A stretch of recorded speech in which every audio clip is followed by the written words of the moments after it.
Bonjour, bonjour. J'espère que vous allez bien. Moi, je me porte super bien. Content de vous retrouver dans cette autre présentation qui concerne la seconde partie de notre introduction sur la norme ISO 20022. N'oubliez pas de vous abonner, de partager afin en fait que plusieurs personnes puissent bénéficier des informations que nous partageons ici.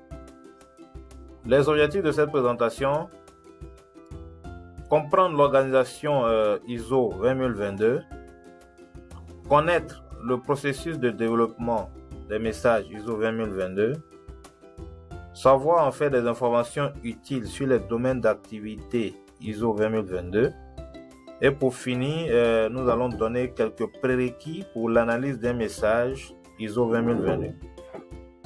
Comprendre l'organisation ISO 20022. Il faut savoir que toute organisation, toute entreprise peut développer et améliorer le catalogue des messages ISO 20022.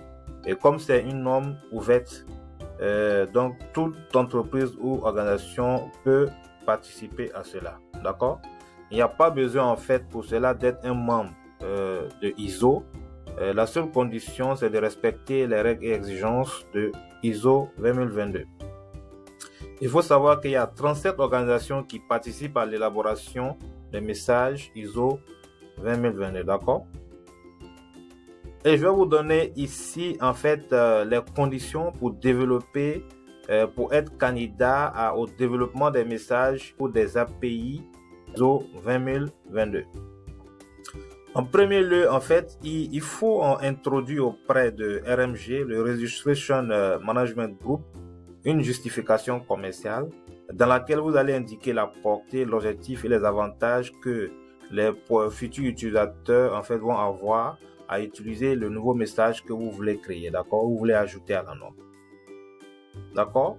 Le Registration Management Group va examiner la demande, l'analyser, et c'est elle également qui approuve la justification qui a été soumise. D'accord? En 3, il faut savoir que pour des domaines, les demandes de modification de l'existant, c'est pas une demande de justification qui est soumise, mais c'est plutôt un change request qui est soumis, d'accord, au RMG.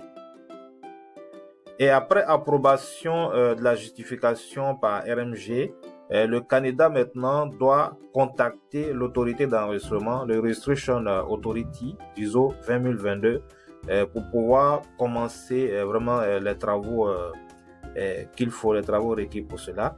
Et cette entité-là, le Registration Authority, c'est bien évidemment Swift, l'organisation Swift.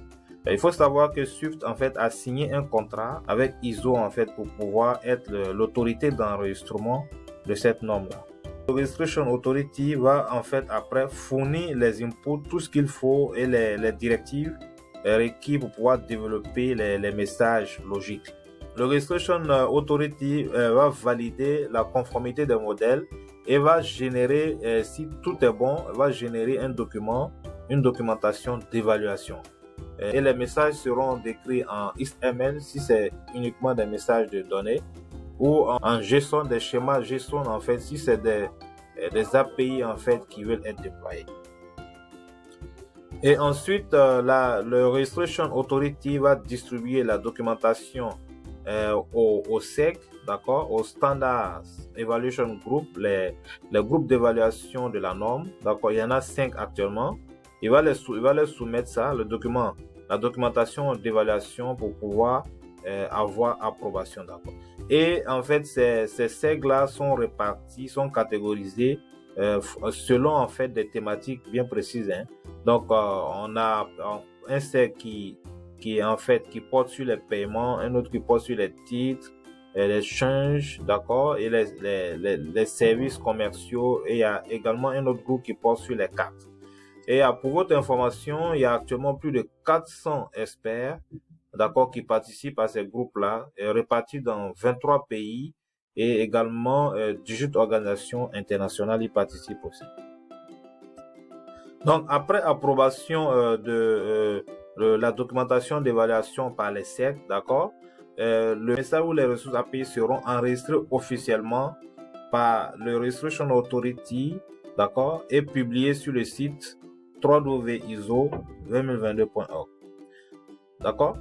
Il y a également une entité très importante qu'il faut connaître, c'est le TSG, le Technical Support Group, qui permet en fait d'assister les parties pour pouvoir interpréter correctement la norme, les messages de la norme ISO 20022. D'accord?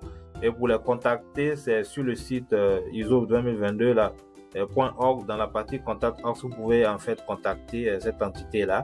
Et c'est elle en fait qui conseille, qui assiste en fait toutes les entités qu'on vient d'énumérer ici, hein, que ce soit les SEG, les RA, le Registration Authority, que ce soit également le RMG.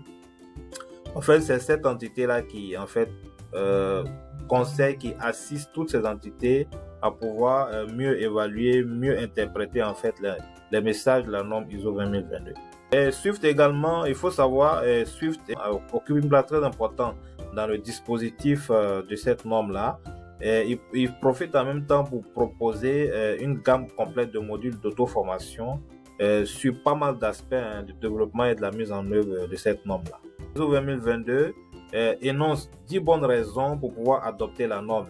Et il y a également 10 avantages qu'il énonce, d'accord? Il donne un peu les bienfaits, les avantages à pouvoir mettre en œuvre la norme ISO 20022. Je vous laisse découvrir ces raisons et ces avantages-là dans le livre ISO 20022 pour les nuls, que vous pouvez télécharger sur le site www.iso2022.org, d'accord? Donc, on va terminer par quelques informations utiles, en fait, sur les messages ISO 2022, qui vont permettre d'analyser les messages ISO 2022.